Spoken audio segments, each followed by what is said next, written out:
Good morning. Our topic for today is about empathy. Maraming tao ang hindi nagkakaintindihan at nagkakagalit-galit at punong-puno ng nadidivide ang mga tao sa bawat sulok ng ating mundo dahil sa pag-aaway-away sa mga sitwasyon na meron silang kanilang opinyon at hindi sila nagkakaintindihan. Kaya ganon kagulo, punong-puno ng taong hindi nagkakaintindihan kasi ang iniisip lang nila yung sarili nilang sitwasyon. Ano ba yung sitwasyon ng ibang tao bukod sa kanila? Hindi nila sinusubukang intindihin ang kalagayan ng iba. Hindi nila nilalagay yung sitwasyon nila sa kalagayan ng kanyang kaaway. Kaya maraming mga pagtatalo, maraming pagkaaway at sa iba't ibang bansa may mga giyera pa. Isa lang pinagmumulan nito. Ang hindi pagkakaroon ng empathy. Ang hindi nila nalalaman kung saan nagmumula, kung ano pinanggagalingan ng kanilang away at kung ano yung pinanggagalingan ng kanilang pinag-aawayan. Kung ano yung agreement na dapat nilang pag-usapan para maiwasan yung pagtatalo at hidwaan na meron sila. Empathy is seeing with the eyes of another. Yung pinapakinggan mo yung side ng isa at nararamdaman mo kung ano yung nararamdaman ng iyong ng iyong kaaway. Siguro walang hindi nagkakaintindihan sa mundong to. Kasi lahat ng bagay ay pwedeng mapag-usapan. Lahat ng bagay ay pwedeng pag-ukulan ng panahon para sila ay magkaroon ng pagkakaintindihan.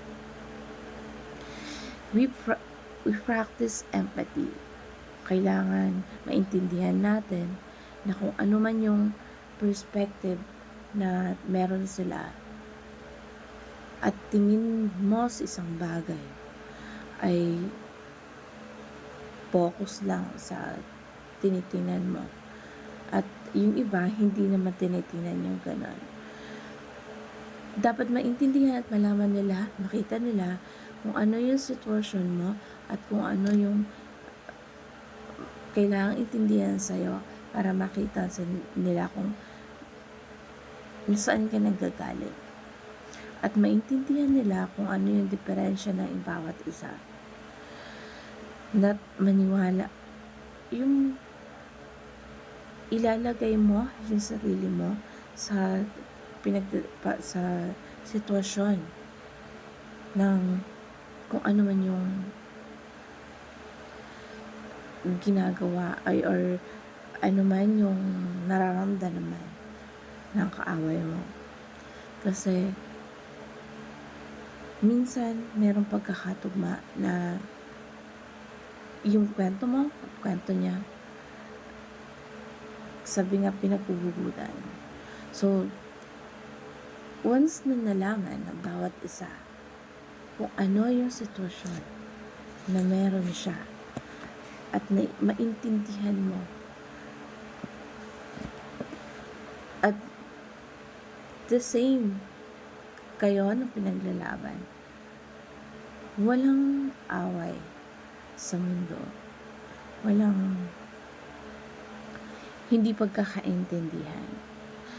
Napakaganda nun na meron kayo nakikita na parehas kayo, something in common, yung pagkakasundo. At kapag ka nagkakasundo ang bawat isa, magaan sa pakiramdam na hindi natin sila iniilagan at nararamdaman natin na magkakaintindihan ang both parts. At kahit magkaiba kayo ng pananaw, dumarating sa point na meron kayong pagkakasundaan. Huwag nating palakihin ang mga hidwaan sa bawat isa kasi most of the time, it only takes a simple smile, a simple gestures, a simple kumusta ka. At dahil sa kumusta na yon, maiintindihan mo kung ano yung pinagdadaanan niya, kung ano yung mga sitwasyon na nandun siya. Kung ano man yung pinagdadaanan natin, mauunawaan nila na nandyan ka at naiintindihan mo kung ano yung sitwasyon na meron siya. Kasi inilagay mo yung sarili mo sa kung ano man yung nararamdaman at nangyayari sa kanila. Putting yourself into their shoes. At hindi mo sasang-ayunan na sasabihin mo na sila yung victim dyan. Kaya maniwala minsan dahil doon sa hindi pagkakaintindihan, sa hindi pagkakaroon ng kung ano yung pinagkagalingan nila, kung ano yung nararamdaman nila. Kahit magkaiba kayo ng pinanggalingan, maaaring meron kayong pagkakaparehas. At yun yung tinatawag na empathy. To place yourself into somebody's shoes.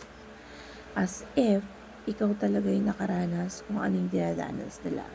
And the moment you understand how to do it, makikita mo na yung kung ano yung sitwasyon nila at kung ano yung at sino yung makasalamuha mo, meron kayong pagkakasunduan at nagdudulot ng maayos na pagkakasunduan. At yun yung ang empathy, hindi naman to emotion. Ito yung pagkakaunawaan ng bawat isa na masabi sa bawat isa kung ano yung dapat intindihin at pagkaisahan nila, na sinishare nila something in common na hindi makaka-against sa bawat isa. At yung kung ano yung dapat mong maramdaman, maranasan at maintindihan sa kakausap mo, makikita mo na maraming oportunidad at mas maraming pwedeng pag-usapan na positibo at magkakaroon tayo ng pagkakaroon ng unity sa bawat sitwasyon na nararanasan ng bawat isa. So, that is called empathy. Put your shoes into the situation of others. Hindi na lang naman to sa pagiging emotional, kundi sa behavioral ng isang tao, ng taong naiintindihan mo kung ano yung sitwasyon niya at yung puso mo na open sa kung ano man yung nararamdaman ng iba. At yung iniisip mo kung saan ang ano yung pinanggagalingan ng taong hindi mo, or halimbawa ng taong kaaway mo. Ang pagkakaroon ng empathy, ito yung dapat na isipin mo na bago magsalpukan yung both parties, bago magkaroon sila ng hindi pagkakaintindihan. Kailangan they know the part of the other sides. And malaman din ng iba yung mga gusto mong sabihin at nararamdaman mo. Yung nagkakaroon ka dito ng emotion intelligence. At ang emotion intelligence, hindi lang naman yung puro emosyon yung pinapagana mo, kundi nagkakaroon ka din ng thinking na kailangan mo maintindihan yung pinanggagalingan ng taong pwedeng hindi mo maintindihan, dahil doon nagsisimula yung pagkakaroon ng empathy natin.